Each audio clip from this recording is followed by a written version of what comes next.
Hi ನಮಸ್ತೆ ಎಲ್ಲರಿಗೂ info media ಜಗತ್ತು ಚಾನಲಿನ ಮತ್ತೊಂದು ವಿಡಿಯೋಗೆ ಸ್ವಾಗತ. ಸ್ನೇಹಿತರೆ, ಇವತ್ತಿನ ಒಂದು ವಿಡಿಯೋದಲ್ಲಿ ಫೆಬ್ರವರಿ 9ರಿಂದ ಇಂದು ಬುಧನಿತ್ಯ ಯೋಗ ಧನಯೋಗ ಸೇರಿ ಭಾರಿ ಅದೃಷ್ಟ ತರಲಿದೆ ಈ 4 ರಾಶಿಯವರಿಗೆ. ಹಾಗಿದ್ರೆ ಈ 4 ರಾಶಿಯವರಿಗೆ ಸೂರ್ಯನ ಆಶೀರ್ವಾದದಿಂದ ಯಶಸ್ಸು ಅಂತಲೇ ಹೇಳ್ಬೋದು. 2025 ಫೆಬ್ರವರಿ 9ರಿಂದ ಚಂದ್ರನ ಸ್ಥಾನ ಬದಲಾವಣೆಯಿಂದ ಸ್ನೇಹಿತರೆ, ಈ ದಿನದಿಂದ ನಿಮ್ಮ ದಿನವು ಹೇಗಿರಲಿದೆ, ಯಾವ ರಾಶಿಯವರಿಗೆ ಶುಭ ಫಲ, ಯಾವ ರಾಶಿಯವರು ಎಚ್ಚರಿಕೆಯಿಂದ ಇರಬೇಕು, ಇದರ ಜೊತೆಗೆ ಸ್ನೇಹಿತರೆ ಸರಳ ಪರಿಹಾರವನ್ನು ಕೂಡ ತಿಳಿಸ್ಕೊಡ್ತೀನಿ. ಇದನ್ನೆಲ್ಲ ತಿಳ್ಕೋಬೇಕು ಅಂದರೆ ಎಲ್ಲೂ ಕೂಡ ವಿಡಿಯೋನ ಸ್ಕಿಪ್ ಮಾಡಬಾರ್ದು. ಸ್ಕಿಪ್ ಮಾಡೋದ್ರಿಂದ ಫುಲ್ ಇನ್ಫಾರ್ಮೇಷನ್ ಅರ್ಥ ಆಗಲ್ಲ. ಸೊ ಹಾಗಾಗಿ ಬಿಗಿನ್ನಿಂದ ಎಂಡ್ ತನಕ ವಿಡಿಯೋನ ವಾಚ್ ಮಾಡಿ. ವಿಡಿಯೋದಲ್ಲಿ ಒಳ್ಳೆ ಮಾಹಿತಿ ಸಿಕ್ಕಿದ್ದಲ್ಲಿ ತಪ್ಪದೆ ವಿಡಿಯೋ ಒಂದು ಲೈಕ್ ಮಾಡಿ ಅಂತ ಹೇಳ್ತಾ ವಿಡಿಯೋದ ಕಡೆ ಗಮನ ಕೊಟ್ಬಿಡೋಣ. ಫೆಬ್ರವರಿ 9, 2025 ಸ್ನೇಹಿತರೆ, ಈ ವರ್ಷ ಸೂರ್ಯದೇವ ಮಕರ ರಾಶಿಯಲ್ಲಿ ಬುಧನೊಂದಿಗೆ ಬುಧನಿತ್ಯ ಯೋಗವನ್ನು ರೂಪಿಸುತ್ತಿದ್ದಾರೆ. ಚಂದ್ರನು ಮಂಗಳನೊಂದಿಗೆ ಸಂಯೋಗದ ಮೂಲಕ ಧನಯೋಗವನ್ನು ರೂಪಿಸುತ್ತಿದ್ದಾನೆ. ಅಂತಹ ಪರಿಸ್ಥಿತಿಯಲ್ಲಿ ಗ್ರಹಗಳ ಸ್ಥಾನ ಬದಲಾವಣೆಯಿಂದ ಮೇಷದಿಂದ ಮೀನರಾಶಿಯವರೆಗಿನ ಎಲ್ಲ ರಾಶಿಯವರಿಗೆ ಬದುಕು ಬಂಗಾರವಾಗಲಿದೆ.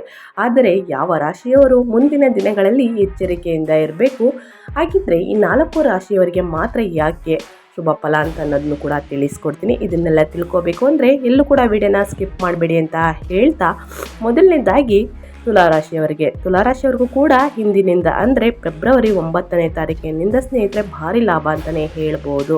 ಏನೆಲ್ಲ ಲಾಭಗಳನ್ನು ಪಡೆದುಕೊಳ್ಳಲಿದ್ದಾರೆ ತುಲಾರಾಶಿಯವರು ಅನ್ನೋದನ್ನ ಇವಾಗ ತಿಳಿಸ್ಕೊಡ್ತೀನಿ. ಫೆಬ್ರವರಿ ತಿಂಗಳಲ್ಲಿ ತುಲಾರಾಶಿಯವರಿಗೆ ಕೆಲಸದ ಬಗ್ಗೆ ಉತ್ಸಾಹ ಹೆಚ್ಚಾಗಲಿದೆ. ಆದರೆ ಸಂಭಾಷಣೆಯಲ್ಲಿ ಸಮತೋಲನವಿರಲಿ. ಮನಸ್ಸು ಗೊಂದಲದಲ್ಲಿ ಉಳಿಯುತ್ತದೆ. ಧಾರ್ಮಿಕ ಚಟುವಟಿಕೆಗಳತ್ತ ಒಲವು ಹೆಚ್ಚಾಗುತ್ತದೆ. ತಂದೆ ಆರೋಗ್ಯ ಸಮಸ್ಯೆಗಳಿಂದ ಬಳಲಬಹುದು. ತಾಯಿಗೆ ಬೆಂಬಲ ಸಿಗುತ್ತದೆ. ತಾಯಿಯಿಂದ ಹಣವನ್ನು ಪಡೆಯುವ ಸಾಧ್ಯತೆಗಳಿವೆ. ಸ್ನೇಹಿತನ ಆಗಮನವಾಗಬಹುದು. ಬೌದ್ಧಿಕ ಕೆಲಸದಿಂದ ಆದಾಯವಿದೆ. ಉದ್ಯೋಗದಲ್ಲಿ ಬದಲಾವಣೆಯ ಸಾಧ್ಯತೆ ಇದೆ. ನೀವು ಕೂಡ ಮುಂದಿನ ದಿನಗಳಲ್ಲಿ ಧನಯೋಗದಿಂದ ಭಾರಿ ಧನ ಲಾಭವನ್ನು ನೋಡಲಿದ್ದೀರಿ. ನೀವು ನಿಮ್ಮ ಕುಟುಂಬದೊಂದಿಗೆ ಧಾರ್ಮಿಕ ಸ್ಥಳಕ್ಕೆ ಪ್ರವಾಸಕ್ಕೆ ಹೋಗಬಹುದು ಸ್ನೇಹಿತರೆ. ಖರ್ಚು ಹೆಚ್ಚಾಗುತ್ತದೆ. ಆರೋಗ್ಯದ ಬಗ್ಗೆ ಕಾಳಜಿನ ವಹಿಸಬೇಕಾಗುತ್ತದೆ. ಶ್ರೀಗಂಧದ ತಿಲಕವನ್ನು ಹಣೆಗೆ ಹಚ್ಚಿಕೊಂಡು ಹೋಗುವುದು ಉತ್ತಮ ಅಂತಲೇ ಹೇಳ್ಬೋದು. ದುಷ್ಟಶಕ್ತಿ ನಾಶವಾಗುತ್ತದೆ. ಶತ್ರು ನಾಶ ಅಂತಲೇ ಹೇಳ್ಬೋದು. ಪ್ರತಿದಿನ ಸ್ನಾನ ಆದ ನಂತರ ಹೊರಗೆ ಹೋಗಬೇಕು ಅಂದರೆ ಶ್ರೀಗಂಧದ ತಿಲಕವನ್ನು ಹಣೆಗೆ ಹಚ್ಚುವುದು ಉತ್ತಮ ಅಂತ ಹೇಳ್ತಾ, ಇಂದಿನಿಂದ ನಿಮಗೆ ಅದೃಷ್ಟದ ಪರ್ಸೆಂಟ್ ಬಂದು 87% ಅದೃಷ್ಟದ ಪರ್ಸೆಂಟ್ ಆಗಿರುತ್ತದೆ ಸ್ನೇಹಿತರೆ.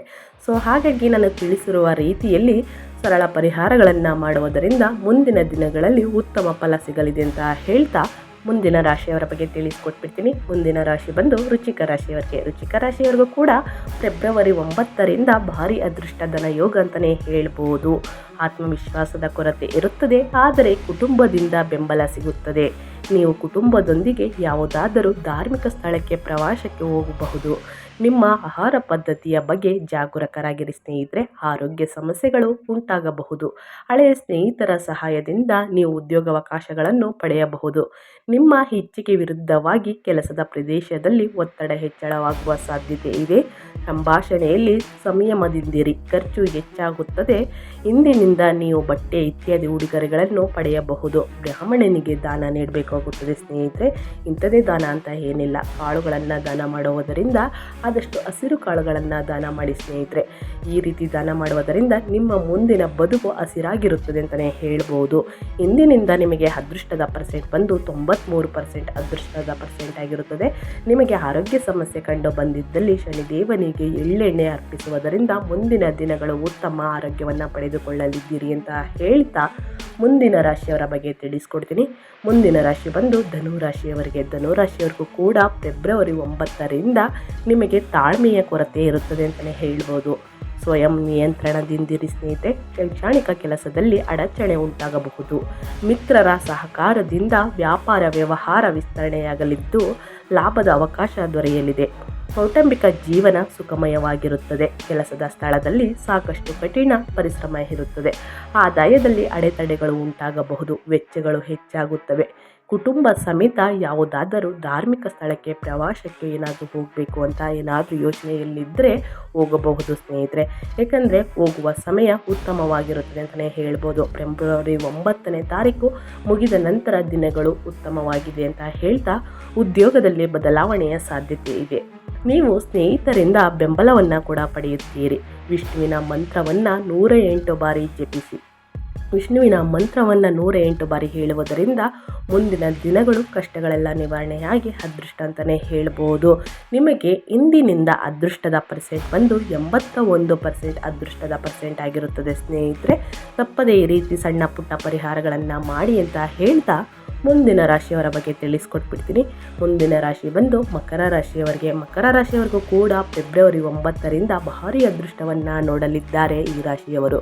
ಮಾತಿನಲ್ಲಿ ಕಠೋರತೆ ಇರುತ್ತದೆ, ಸಂಭಾಷಣೆಯಲ್ಲಿ ಸಂಯಮ ಇರಲಿ. ಬಟ್ಟೆ ಇತ್ಯಾದಿಗಳ ಕಡೆಗೆ ಒಲವು ಹೆಚ್ಚಾಗಬಹುದು. ತಾಯಿಯೊಂದಿಗೆ ಭಿನ್ನಾಭಿಪ್ರಾಯಗಳಿರಬಹುದು, ಆದರೆ ಹಣ ಗಳಿಸುವ ಸಾಧ್ಯತೆ ಇದೆ. ಸಂಗ್ರಹವಾದ ಸಂಪತ್ತು ಹೆಚ್ಚಾಗುತ್ತದೆ ಮತ್ತು ನಿಮ್ಮ ಕೆಲಸದಲ್ಲಿ ನೀವು ಅಧಿಕಾರಿಗಳಿಂದ ಬೆಂಬಲವನ್ನು ಪಡೆಯುತ್ತೀರಿ. ಪ್ರಗತಿಯ ಹಾದಿ ಸುಗಮವಾಗಲಿದೆ. ಸಂಗ್ರಹವಾದ ಸಂಪತ್ತು ಹೆಚ್ಚಾಗುವ ಸಾಧ್ಯತೆಗಳಿವೆ. ಉದ್ಯೋಗದಲ್ಲಿ ಪ್ರಗತಿಯ ಹಾದಿ ಸುಗಮಯವಾಗಲಿದೆ. ವಾಹನ ಸೌಕರ್ಯ ಹೆಚ್ಚಾಗುವುದು. ಸ್ಥಳ ಬದಲಾವಣೆಯ ಸಾಧ್ಯತೆ ಇದೆ.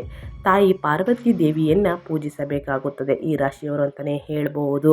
ಇಲ್ಲ ಪೂಜಿಸುವುದಕ್ಕೆ ಆಗುವುದಿಲ್ಲ, ದೇವಸ್ಥಾನಕ್ಕೆ ಆಗುವುದಿಲ್ಲ ಅಂದರೆ ನಿಮ್ಮ ಮನಸ್ಸಿನಲ್ಲಿ 108 ಬಾರಿ ಅಥವಾ 12 ಬಾರಿ ಮಂತ್ರವನ್ನು ಹೇಳಿ ಸ್ನೇಹಿತರೆ. ತಾಯಿ ಪಾರ್ವತಿ ದೇವಿಗೆ ಕೈ ಮುಗಿದು ಹೊರಗೆ ಹೋಗುವುದು ಉತ್ತಮ ಅಂತಲೇ ಹೇಳ್ಬೋದು. ಇಂದಿನಿಂದ ನಿಮಗೆ ಅದೃಷ್ಟದ ಪರ್ಸೆಂಟ್ ಬಂದು 76 ಅದೃಷ್ಟದ ಪರ್ಸೆಂಟ್ ಆಗಿರುತ್ತದೆ ಸ್ನೇಹಿತರೆ. ಮುಂದಿನ ದಿನಗಳಲ್ಲಿ ಅತಿಯಾದ ಧನಲಾಭವನ್ನು ಧನಯೋಗದಿಂದ ನೋಡಲಿದ್ದೀರಿ ಅಂತಲೇ ಹೇಳ್ಬೋದು. ಧನಯೋಗ ತುಂಬಾ ಈ 5 ರಾಶಿಯವರಿಗೆ ಭಯಂಕರ ಧನ ಸಂಪತ್ತನ್ನು ತರಲಿದೆ. ಅದೇ ರೀತಿ ಅತಿಯಾದ ಖರ್ಚು ಕೂಡ ಆಗ್ಬೋದು. ಅನಗತ್ಯ ಖರ್ಚು ಬೇಡ, ಮಿತಿಯಾಗಿ ಖರ್ಚು ಮಾಡಿ ಅಂತ ಹೇಳ್ತಾ ಮುಂದಿನ ರಾಶಿಯವರ ಬಗ್ಗೆ ತಿಳಿಸ್ಕೊಟ್ಬಿಡ್ತೀನಿ. ಮುಂದಿನ ರಾಶಿ ಬಂದು ಕುಂಭರಾಶಿಯವರಿಗೆ. ಕುಂಭರಾಶಿಯವರಿಗೂ ಕೂಡ ನೀವು ಆತ್ಮವಿಶ್ವಾಸದಿಂದ ತುಂಬಿರುತ್ತೀರಿ, ಆದರೆ ಸ್ವಯಂ ನಿಯಂತ್ರಣದಲ್ಲಿರುತ್ತೀರಿ. ಬಹಳಷ್ಟು ಸೋಮಾರಿತನ ಇರುತ್ತದೆ. ಕುಟುಂಬದ ಸೌಕರ್ಯಗಳು ವಿಸ್ತರಿಸುತ್ತವೆ. ಜೀವನ ಸಂಗಾತಿಯೊಂದಿಗೆ ಭಿನ್ನಾಭಿಪ್ರಾಯ ಉಂಟಾಗಬಹುದು. ಕೆಲಸದ ಸ್ಥಳದಲ್ಲಿ ಬದಲಾವಣೆ ಸಾಧ್ಯ. ಸಾಕಷ್ಟು ಕಠಿಣ ಪರಿಶ್ರಮ ಇರುತ್ತದೆ. ನೀವು ತಾಯಿಯ ಸಹವಾಸ ಮತ್ತು ಬೆಂಬಲವನ್ನು ಪಡೆಯುತ್ತೀರಿ. ಲಾಭದಲ್ಲಿ ಹೆಚ್ಚಳವಾಗುವ ಸಾಧ್ಯತೆ ಇದೆ. ನಿಮ್ಮ ಕೆಲಸದಲ್ಲಿ ನೀವು ಅಧಿಕಾರಿಗಳಿಂದ ಬೆಂಬಲವನ್ನು ಪಡೆಯುತ್ತೀರಿ. ಕೆಲಸದ ಸ್ಥಳದಲ್ಲಿ ಬದಲಾವಣೆಯ ಸಾಧ್ಯತೆ ಇದೆ. ಕಠಿಣ ಪರಿಶ್ರಮದಿಂದ ಅಗತ್ಯವಿರುತ್ತದೆ. ಶ್ರೀಕೃಷ್ಣನನ್ನು ಆರಾಧಿಸಿ ಸ್ನೇಹಿತರೆ. ಶ್ರೀಕೃಷ್ಣನ ಮಂತ್ರವನ್ನು 12 ಬಾರಿ ಪಠಿಸಿದ್ದಲ್ಲಿ ಉತ್ತಮ ಅಂತಲೇ ಹೇಳ್ಬೋದು. ಹೋಗಿದ ಕೆಲಸ ಸಕ್ಸಸ್ ಆಗಲಿದೆ ಅಂತಲೇ ಹೇಳ್ಬೋದು. ಯಾವುದೇ ಕೆಲಸಕ್ಕೆ ಕೈ ಹಾಕಿದ ಕೆಲಸಗಳು ಸ್ನೇಹಿತರೆ, ಅದರಿಂದ ಅತಿಯಾದ ಲಾಭವನ್ನು ನೋಡಲಿದ್ದೀರಿ ಅಂತ ಹೇಳ್ತಾ ಇಂದಿನಿಂದ ನಿಮಗೆ ಅದೃಷ್ಟದ ಪರ್ಸೆಂಟ್ ಬಂದು 88% ಅದೃಷ್ಟದ ಪರ್ಸೆಂಟ್ ಆಗಿರುತ್ತದೆ. ಸೊ ಹಾಗಾಗಿ ನಾನು ಹೇಳಿರುವ ಸರಳ ಪರಿಹಾರಗಳನ್ನು ಮಾಡಿ ಅಂತ ಹೇಳ್ತಾ ಮುಂದಿನ ರಾಶಿಯವರ ಬಗ್ಗೆ ತಿಳಿಸ್ಕೊಟ್ಬಿಡ್ತೀನಿ. ಮುಂದಿನ ರಾಶಿ ಬಂದು ಮೀನರಾಶಿಯವರಿಗೆ. ಮೀನರಾಶಿಯವರಿಗೂ ಕೂಡ ಮನಸ್ಸಿನಲ್ಲಿ ಸಂತೋಷದ ಭಾವನೆಗಳಿರುತ್ತವೆ, ಆದರೂ ಸ್ವಯಂ ನಿಯಂತ್ರಣದಲ್ಲಿರಿ ಸ್ನೇಹಿತರೆ. ಅತಿಯಾದ ಕೋಪವನ್ನು ತಪ್ಪಿಸಿ.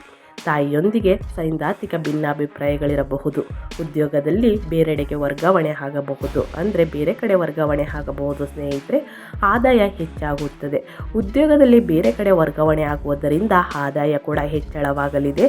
ಏನಾದರೂ ಮುಂದಿನ ದಿನಗಳಲ್ಲಿ ಕೆಲಸಕ್ಕೆ ಏನಾದರೂ ಬೇರೆ ಕಡೆ ಹೋಗಬೇಕು ಅಂತಂದರೆ ಇಂದು ಮುಂದೆ ನೋಡ್ದೇ ಹೋಗ್ಬೋದು ಸ್ನೇಹಿತರೆ. ಅತಿಯಾದ ಧನಲಾಭವನ್ನು ನೋಡಲಿದ್ದೀರಿ. ನಿಮ್ಮ ಆರೋಗ್ಯ ಕೂಡ ಮುಂದಿನ ದಿನಗಳಲ್ಲಿ ಉತ್ತಮವಾಗಿರುತ್ತದೆ.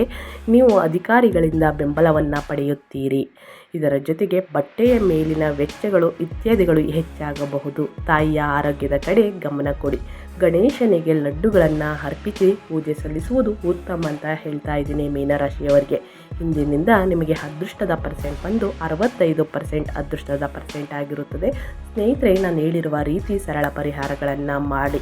ಯಾಕಂದರೆ ಗಣೇಶನಿಗೆ ಲಡ್ಡುಗಳನ್ನು ಅರ್ಪಿಸುವುದು, ಶನಿದೇವರನ್ನು ನೆನೆಯುವುದು, ಈ ಸಣ್ಣ ಪುಟ್ಟ ಪರಿಹಾರಗಳನ್ನು ಮಾಡುವುದರಿಂದ ಮುಂದಿನ ದಿನಗಳಲ್ಲಿ ಕಷ್ಟಗಳೆಲ್ಲ ನಿವಾರಣೆಯಾಗಿ ಅದೃಷ್ಟವನ್ನೇ ನೋಡಲಿದ್ದೀರಿ ಅಂತ ಹೇಳ್ತಾ ನಾನು ವಿಡಿಯೋನ ಎಂಡ್ ಮಾಡ್ತಾ ಇದ್ದೀನಿ. ದಯವಿಟ್ಟು ಇವತ್ತಿನ ಒಂದು ವಿಡಿಯೋ ಇಷ್ಟ ಆಗಿದ್ದಲ್ಲಿ ವಿಡಿಯೋಗೊಂದು ಲೈಕ್ ಮಾಡಿ. ಇನ್ನೂ ನನ್ನ ಚಾನಲ್ನ ಸಬ್ಸ್ಕ್ರೈಬ್ ಮಾಡ್ಕೊಂಡಿಲ್ಲ ಅಂದರೆ ತಪ್ಪದೇ ಸಬ್ಸ್ಕ್ರೈಬ್ ಮಾಡಿಕೊಂಡ್ರೆ ಇದೇ ರೀತಿ ಹೊಸ ಹೊಸ ಅಪ್ಡೇಟ್ನ ದಿನನಿತ್ಯ ತಿಳ್ಕೊತೀರಾ ಅಂತ ಹೇಳ್ತಾ ನಿಮಗೂ ಮತ್ತು ನಿಮ್ಮ ಕುಟುಂಬಕ್ಕೆ ತುಂಬಾ ಒಳ್ಳೆಯದಾಗಲಿ. ಮತ್ತೊಂದು ವಿಡಿಯೋ ಜೊತೆ ಮತ್ತೊಂದು ಹೊಸ ಹೊಸ ಅಪ್ಡೇಟ್ ತೊಗೊಂಡು ಬಂದು ತಿಳಿಸ್ಕೊಡ್ತೀನಿ. Thank you for watching.